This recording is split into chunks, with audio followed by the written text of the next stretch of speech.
Good morning, good afternoon, good evening from sharEvery. I feel immense pleasure to host today's session, Advanced Meeting 616.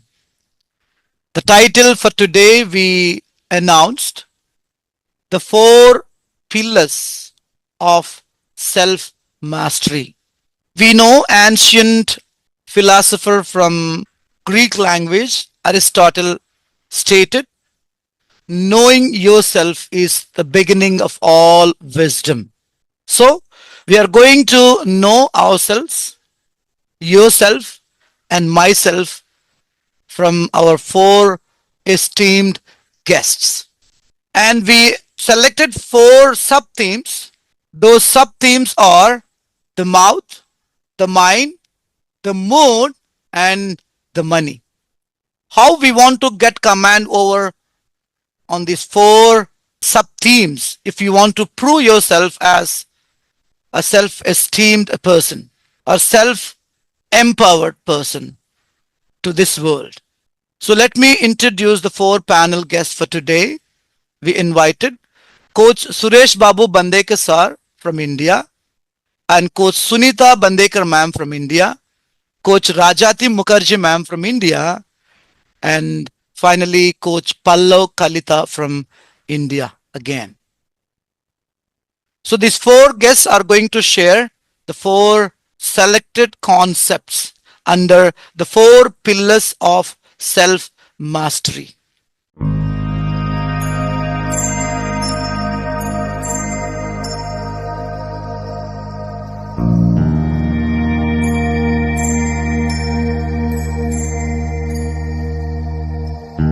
Once again, welcome.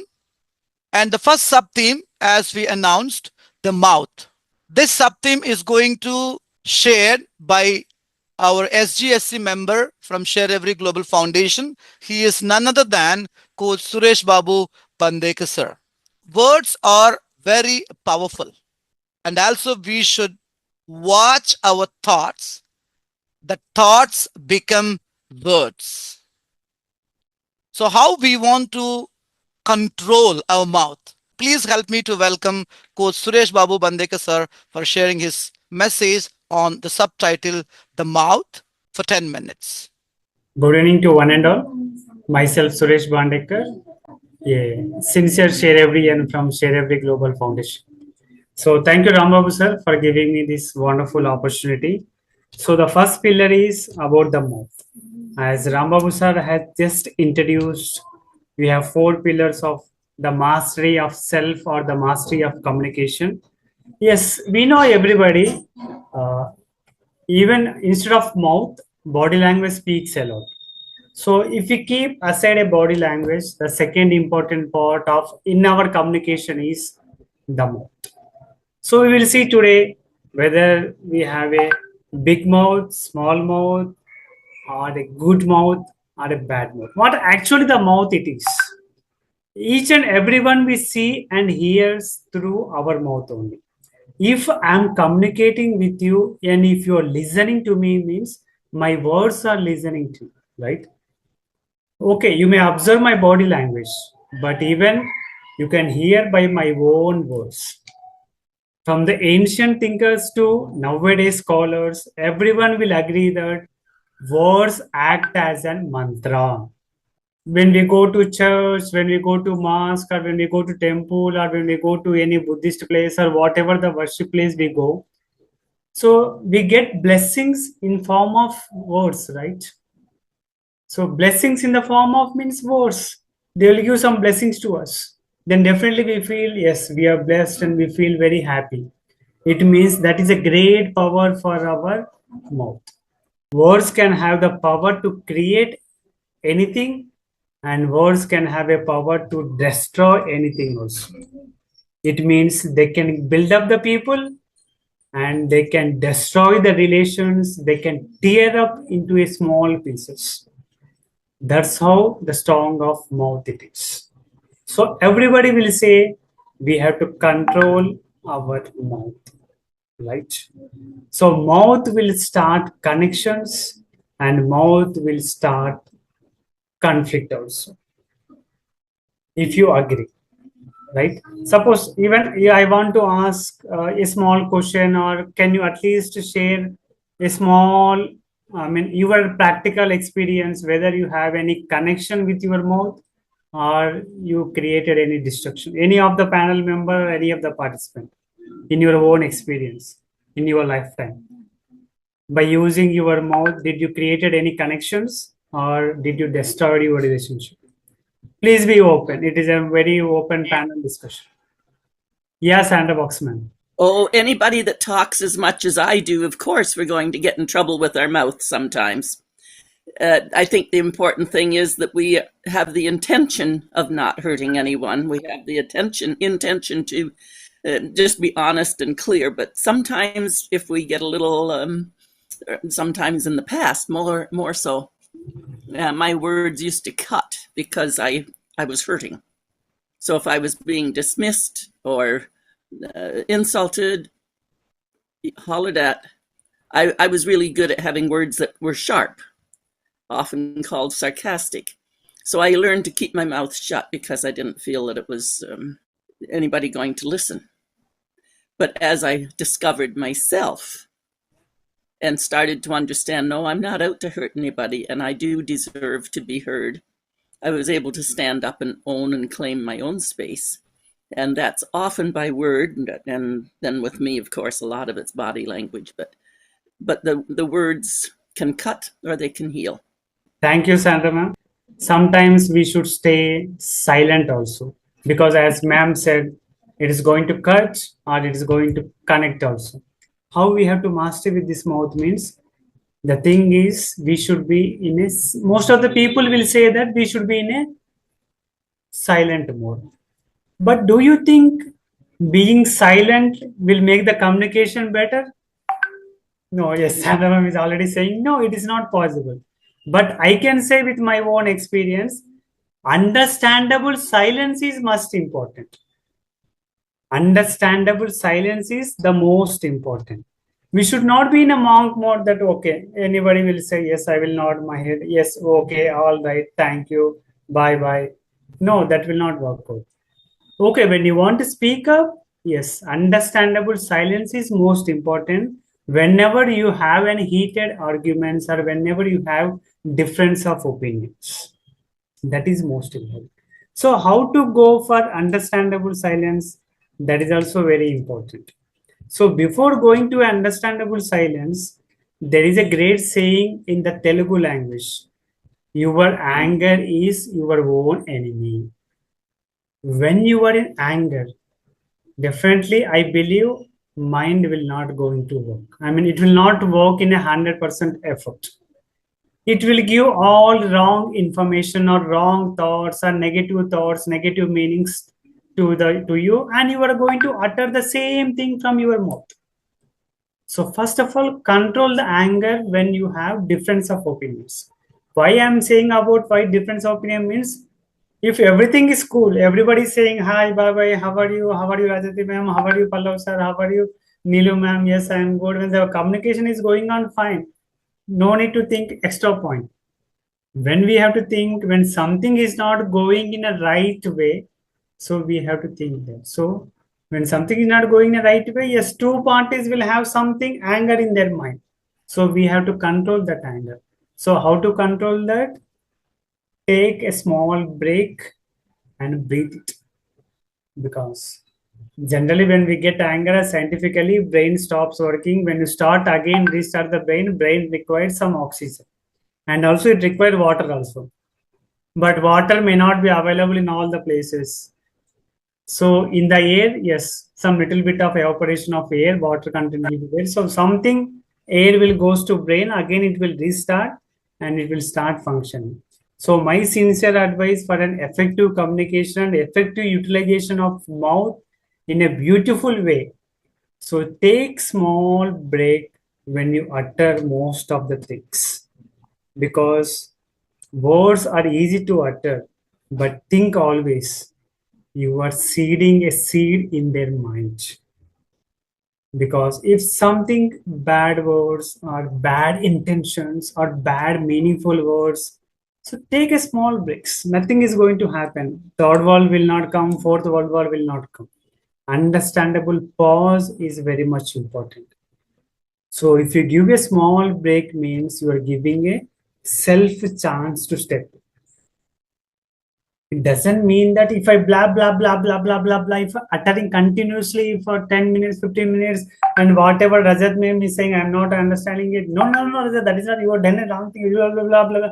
And Sunita man, now that's not Pallav Gatlas, now that's it means if I saying something, even they lose the interest to talk also. So to be a good, another important quality is you should be a good listener. Listen to speak. That is also the most important one. Because give some chance to others also. Okay, whatever you have thoughts and intentions in your mind, okay, you vomit it. And also give you a respectable chance to other person also what they are saying. Listen it, understand properly. The most of the people is what they will do is before understanding again they will start giving some answers. They will not listen to conclude the final words also. So understand and listen properly before you speak. And how to get mastery of understanding and taking a small break is as said by Socrates. Socrates says 3 filter test, right? So in this 3 filter test, I modify a little bit one. First find is it true or not? Because 90% of people will do gossips. With the gossips, we may create destroy the relationships, but it is fine. But the thing is, you are destroying by yourself by inviting more negativity in your mind. That we may not avoid in the starting, but finally we will become a black sheep in front of all. So before delivering something or some information, first of all, you ask yourself that is it true or not. And second thing is it necessary if I speak in a crowd or not? Is it necessary if I speak in a crowd or is it necessary if I speak them in a personal? Because there are something which you are going to communicate in a personally, there are something which you are going to communicate in a crowd. Find out the difference. And third important thing is speak very small and relevant one. Speak very small and relevant one. So that makes your mouth like a close-up smile always. So these are the few things which I want to share about the mouth. And thank you to sharEvery Global Foundation for giving me this valuable opportunity. Thank you so much, Sandra Voxman, for involving in my session. Excellent, sir. It was short but very powerful. And you have begun, and most interestingly, we have 4 kinds of mouths: small, big, bad, and good. But the choice is ours. Whatever we want, we can use, whether it is bad, good, or big or small.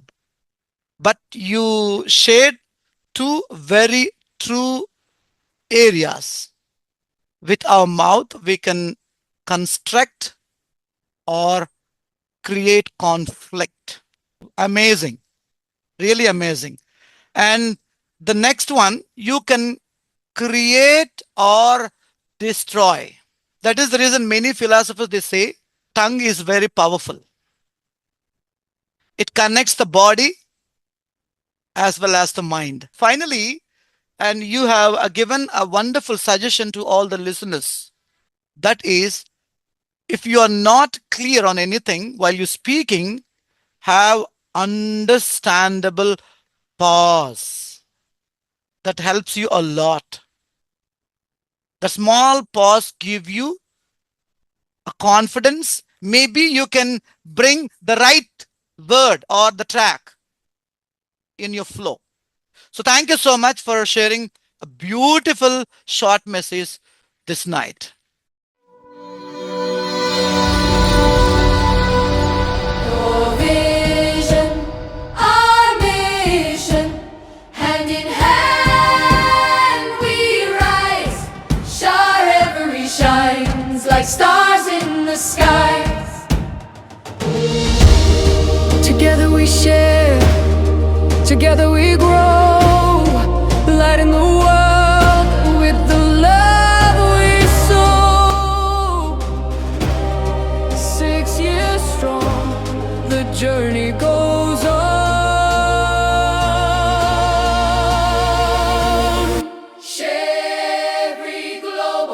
forever we belong.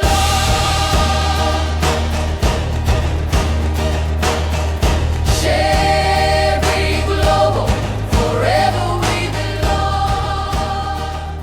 sharEvery, forever we belong.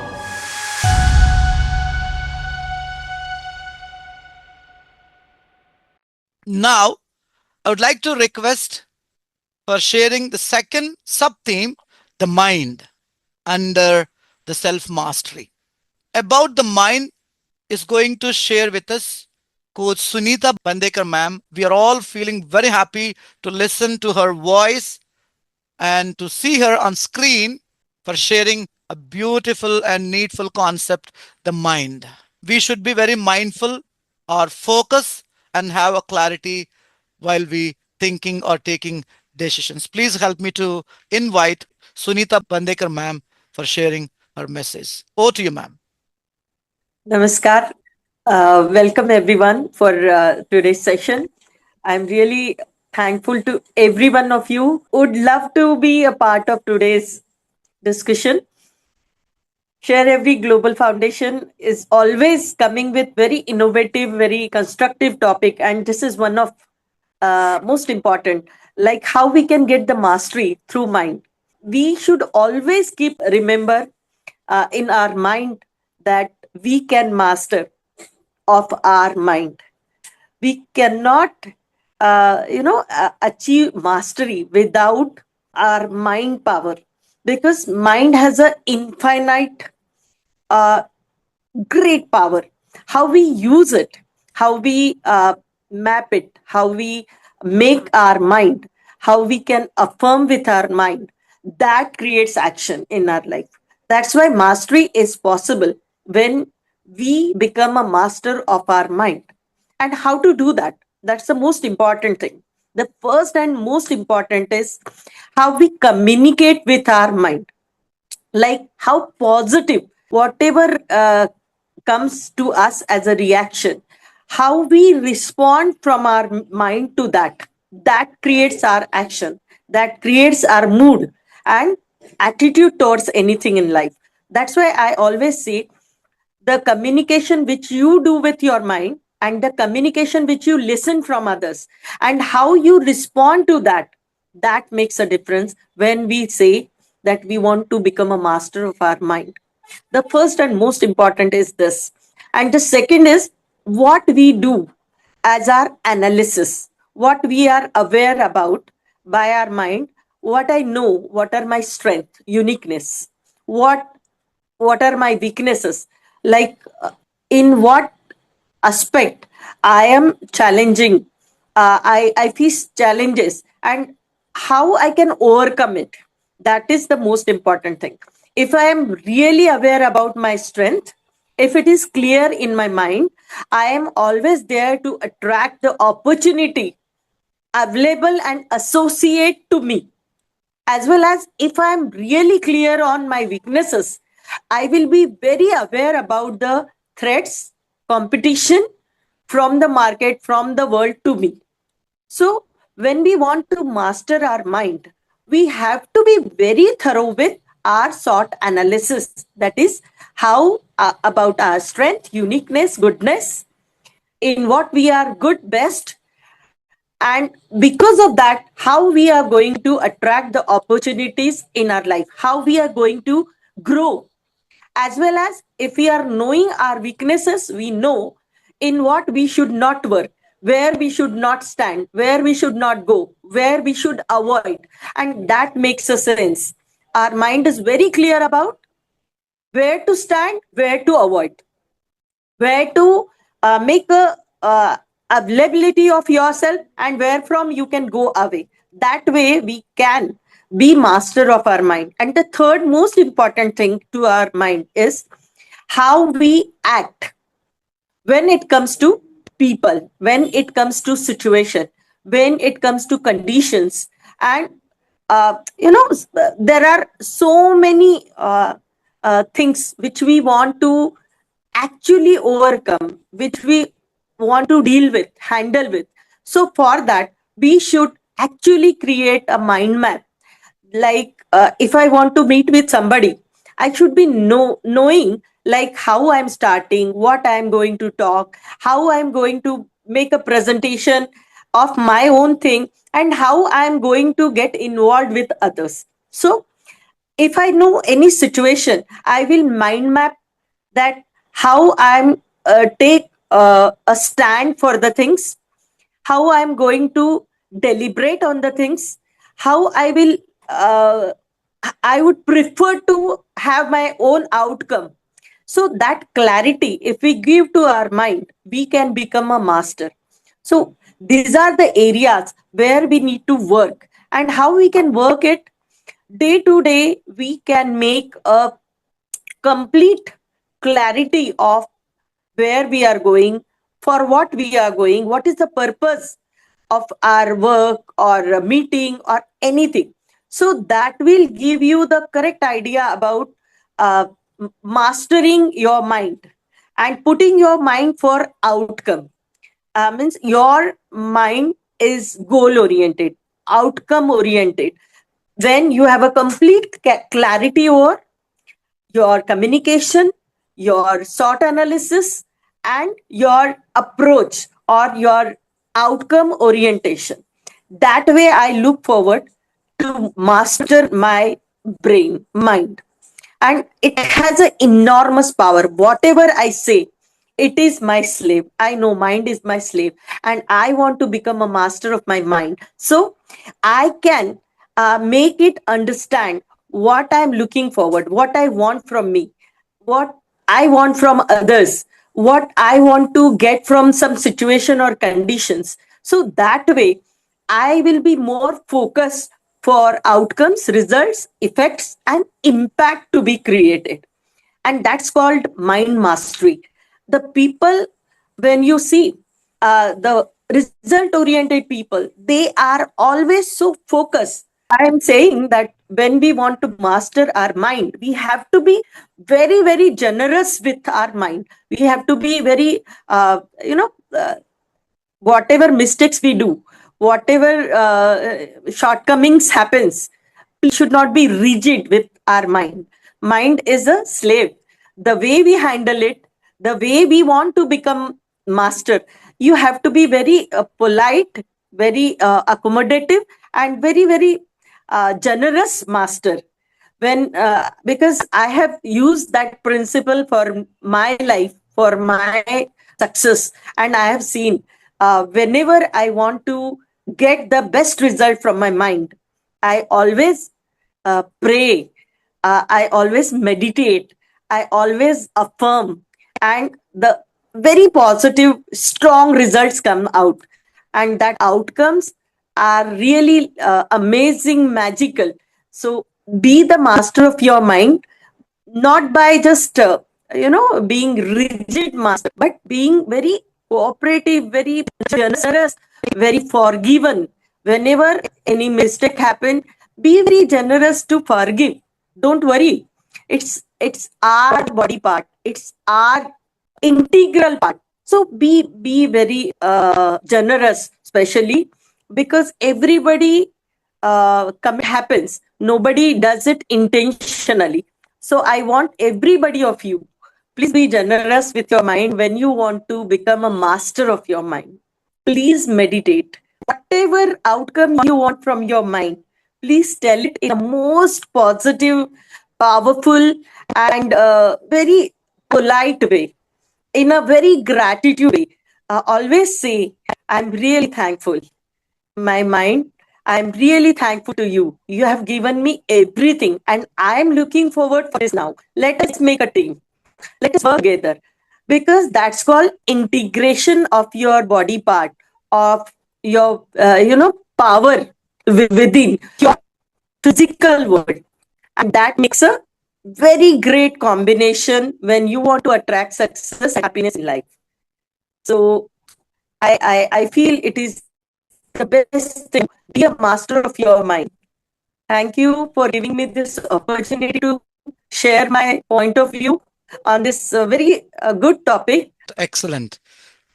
To be frank, we all can see the glow on your face while you sharing your experiences on the concept, the mind.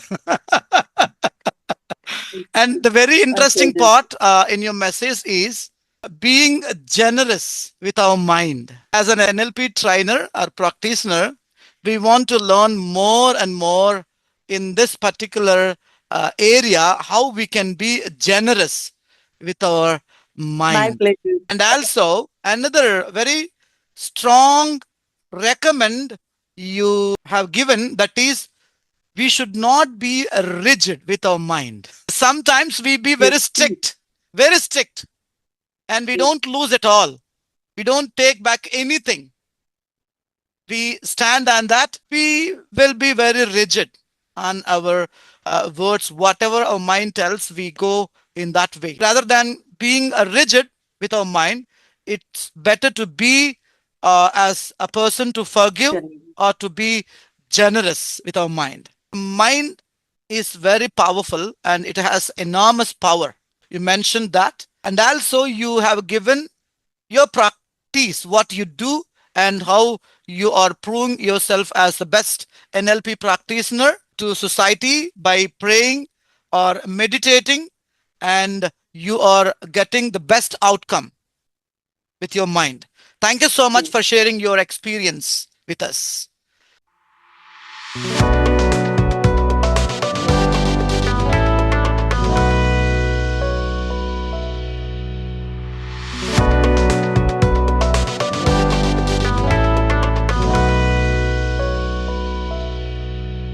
This is time to invite Coach Rajati Mukherjee ma'am from West Bengal for sharing her experience or expertise on the sub theme, the mood.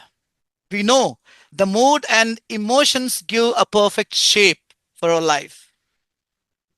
And according to Dalai Lama, happiness is not a ready made, but your actions can give the perfect shape or give the ultimate happiness. So, how we can connect our emotions to our actions and how we can get a command over the mood. So we are going to listen. Please help me to welcome Coach Rajati Mukherjee ma'am to share her opinion 10 more minutes. Over to you, Coach. Thank you very much, Rambabu sir. Very good evening to everybody who's from India, in India, and good morning, good afternoon for everybody who's all around the world. I'm Rajati, and today I was given a very fascinating topic of the mood and the self mastery. It's the third pillar, as we say. Emotion is an integral part of being human, and we cannot let that go, but at the same time it can create nuisance when we are not in control of it. So we often think that success depends on intelligence or strategy or even discipline, but there's another quieter force that can make or even break us, and that's our mood. So let's think of it this way: if your mood is the command center, then the mood, if your mind is the command center, then the mood is the raw fuel, it's the petrol. Sometimes it propels you forward like rocket fuel. Sometimes it leaks over all the place. It's chaotic, it's messy, it's even destructive. So now, what does it mean to master your own mood? Because it doesn't mean that you're walking happy all around all the time, because it's not possible. Because life throws curveballs, traffic jams, criticism, disappointments, even argument with your friends and partner. All of that creates nuisance in our life. And mood mastery is about emotional sovereignty. For example, it means you say to yourself, I feel my emotions, but I don't let them control me. Because emotions are not our enemies, they're data, they're messengers. For example, when you feel angry, what's that emotion? The emotion is called anger. And that anger is telling you that a boundary was crossed. For example, if you're sad, the emotion is sadness, and the sadness comes and says, probably something very meaningful has been lost from you. If you're afraid, the emotion is fear, right? And what does fear say? Fear can come to you and say that, okay, there's a threat. We need to pay attention now, right? We have to be careful. But here's what most of us actually do wrong. We either suppress our emotions, we push them down until they explode like a volcano later, or we let those emotions completely hijack us. We lash out, we withdraw, we shout, we spiral. None of that helps, right?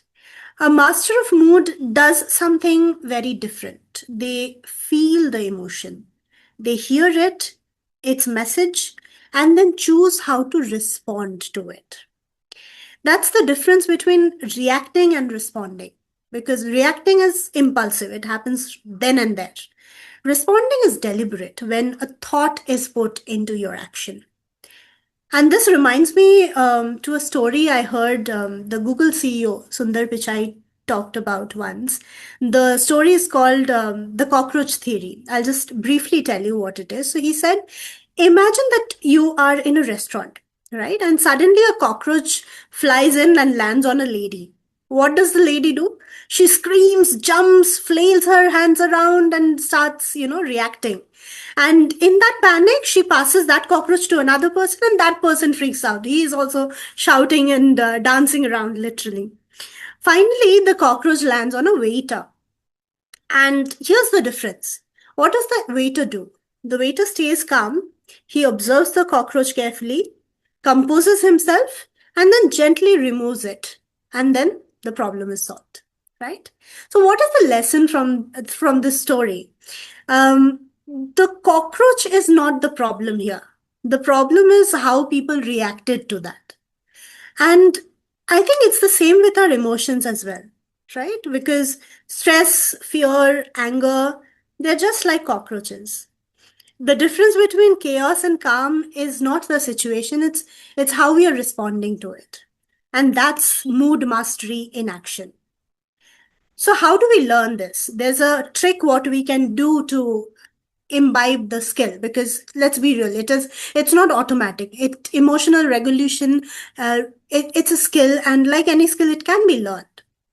So when your mood runs the show, when your mood takes over you, what happens? You lose your focus, you damage relationships, you sabotage yourself. But when you guide your emotions, you lead with intention. Let me give you a quick example here.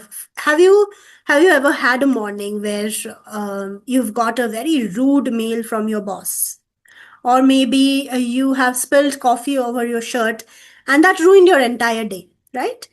What happens here? Here's the mood is in control of you. Now think of the times when you paused and thought, okay, this is not pleasant, but I won't let this, set the tone for everything else. Here, you are in control of your mood. So here's a practical guide or game plan that I call as emotional alchemy, and I want to share this with you. It's about turning raw emotional energy into something constructive. So next time you feel a strong emotion that is trying to engulf you, try this. First, pause. Don't react right away. Second, you listen and ask yourself, what is this emotion trying to tell me? And third, you redirect. You channel that energy into something useful. So, for example, you're feeling angry, right? Use that energy for a workout. You go to a gym. You go for a quick run. You confront an issue calmly. You feel frustrated. You pour that entire frustration into finishing that project, which is creating frustration for you. If you feel anxious about the future is not in our hands. So how can you deal with anxiousness? Channel that into some productive hobby, maybe a reading or crafting, journaling, and so on. So here you're not suppressing your feeling, you're transforming them. And that's how even anger, fear, or sadness, all of that can become your fuel for your growth. So I have come to the end of my session, and here's what I want everybody to remember is that your mood is not fixed. It's not a curse. It's just energy. And you're the alchemist, and you can channel that energy into something. Reacting keeps you stuck, responding sets you free. Suppression weighs you down, but transformation lifts you up. So the choice is yours. Next time life flies at you, don't panic, don't overreact. We are doing three things: pause, listen, and then redirect. Master your mood. You don't just master your emotions, but you master your life as well. Thank you very much. Excellent and sensible message you have given, Rajati ma'am. Thank you. Emotions or mood is integral part of our life. It's true. And also you have given another interesting thing, that is a mood is the feel for us. I listened many times, but the way you conveyed the short Sundar Pichai's Google CEO's cockroach theory is really It's one of my favorites. It's so yes, yes, impactful. yes. Yeah. And Personally, I would keep the cockroach in there when the cockroach flies at you. Oh, I mean, when something. I would keep that. another the good thing you shared with us, not just your experience, you have given an equation to control your mood, like chemical equation. Both it contain the products as well as the ingredients, that pause, listen, and Redirect. redirect. It's a really a good working practice, and which helps to control our mood. Getting mood mastery is really helpful to lead our life fullest. So thank you so much for Thank you. throwing your light on to become the mastery with our mood. Congratulations. Thank you. Thanks.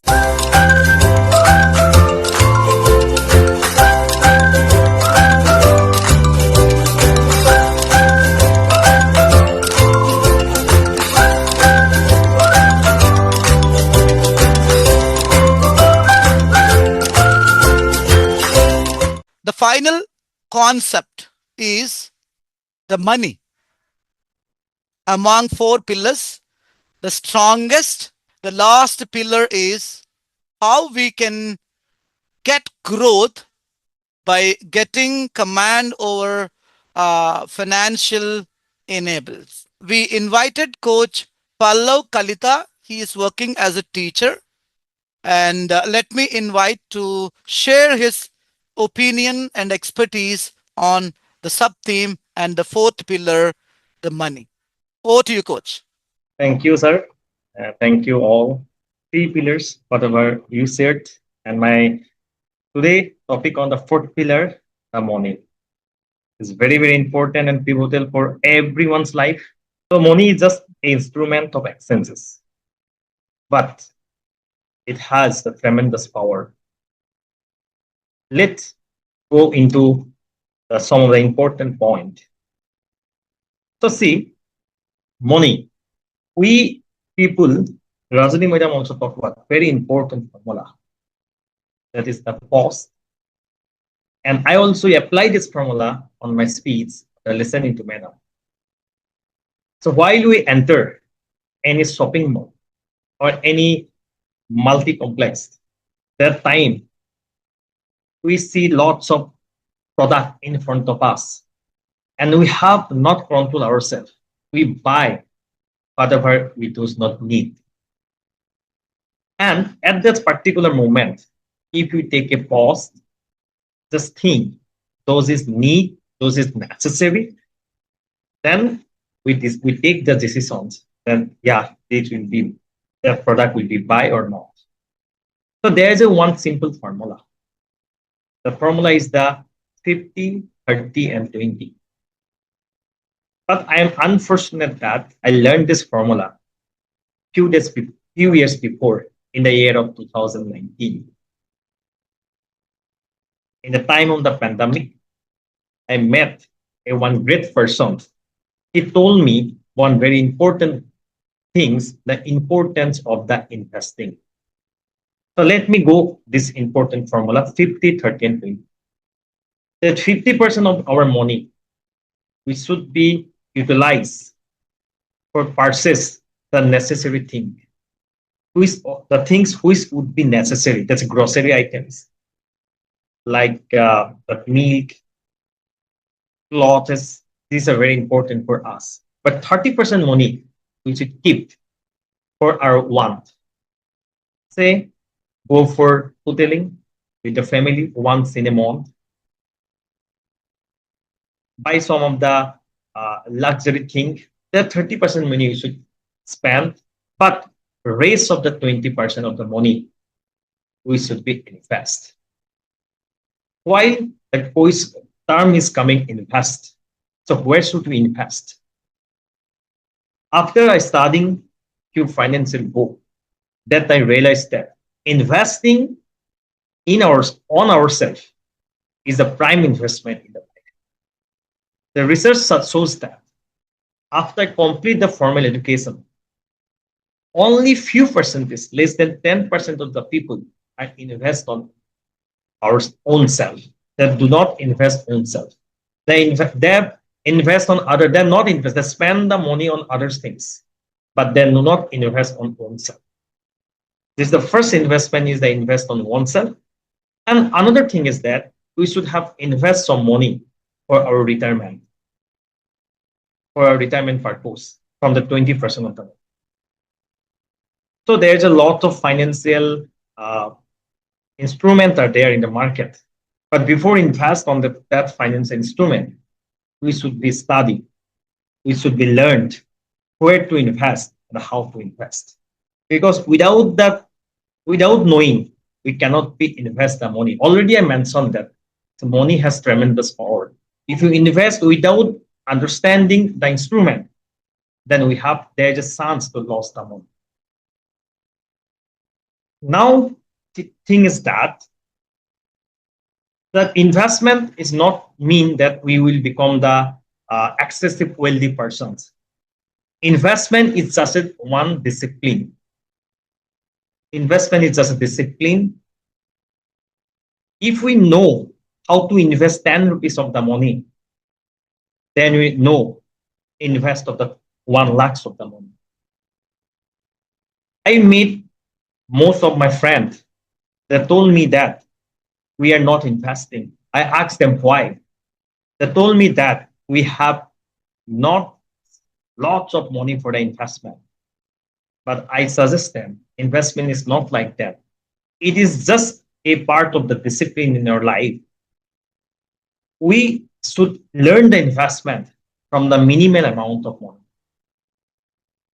And another thing is that sometimes we have not to control the stock market because the things is going on the investing. So just I take the name of the stock market. We cannot be control the stock market, but we control our choices, where to invest, what we purchased. That is that choice we are that we can control. So that is the reasons we should have write the budget.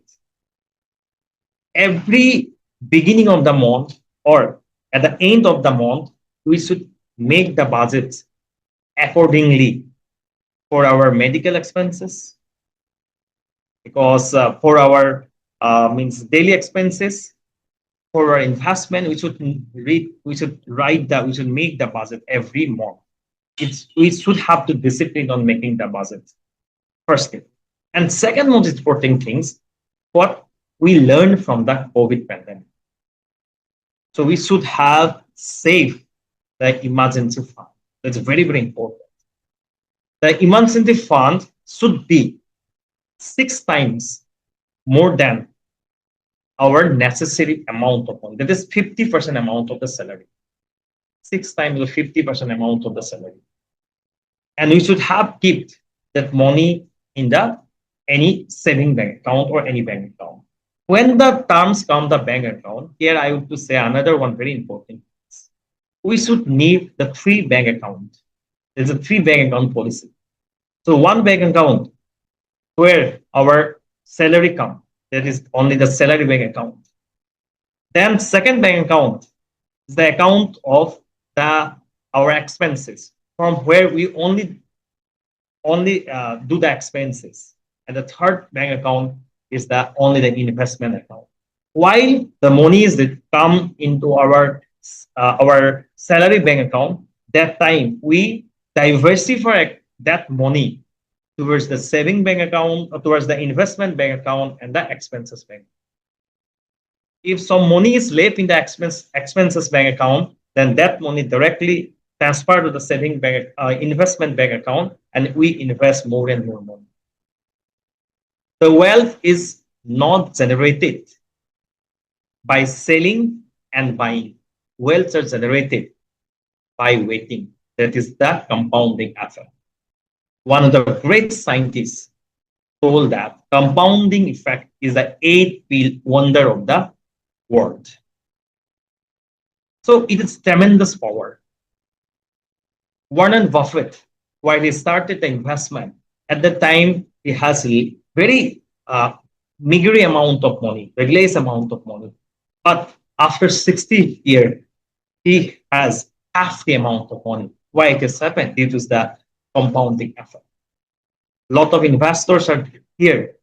Initially, they are not the wealthy person, but due to that continuously investing on some of the instrument, due to the effect of the compounding, they become the wealthy persons.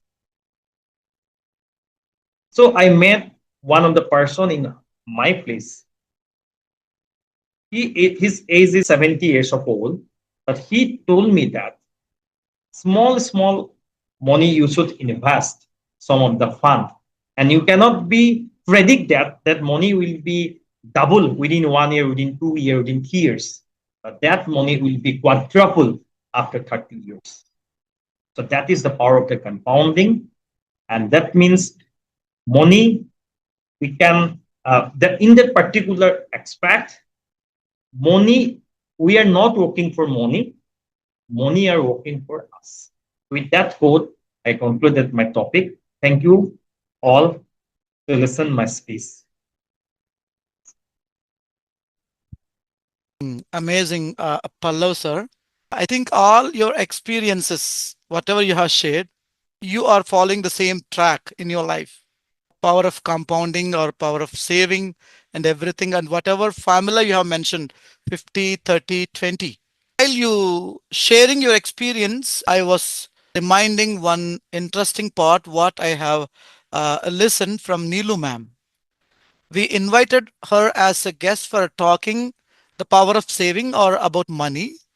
She told, even if we check at every home, we can find a minimum 30% of waste we can find on which we spend through money. See, if we need only 2 chairs, we buy 5 chairs. If we need for 4 people 2 carts, we maintain 4 carts. So we spend luxuriously without any necessary. Getting command on the money, and we all know money makes many things. And money is very, very essential, and that only gives respect in society. That only decides whether you are poor or rich. So we should get a command for, or we need to teach the children the power of saving or power of compounding, as Warren Buffett also proved. He is a living example. So thank you so much for sharing your experiences and what you have gained from who live around you. And as Sandra Walksma mentioned, we invited 4 guests by giving very, very important 4 areas: the mouth, the mind, the mode, and the money. 4 guests they shared by adding their own experiences, not just as lectures. They have given their own experiences, what they are experiencing in their life. I would like to congratulate all 4 coaches. Thank you so much for sharing or throwing your light on to become as a self mastery in one's life.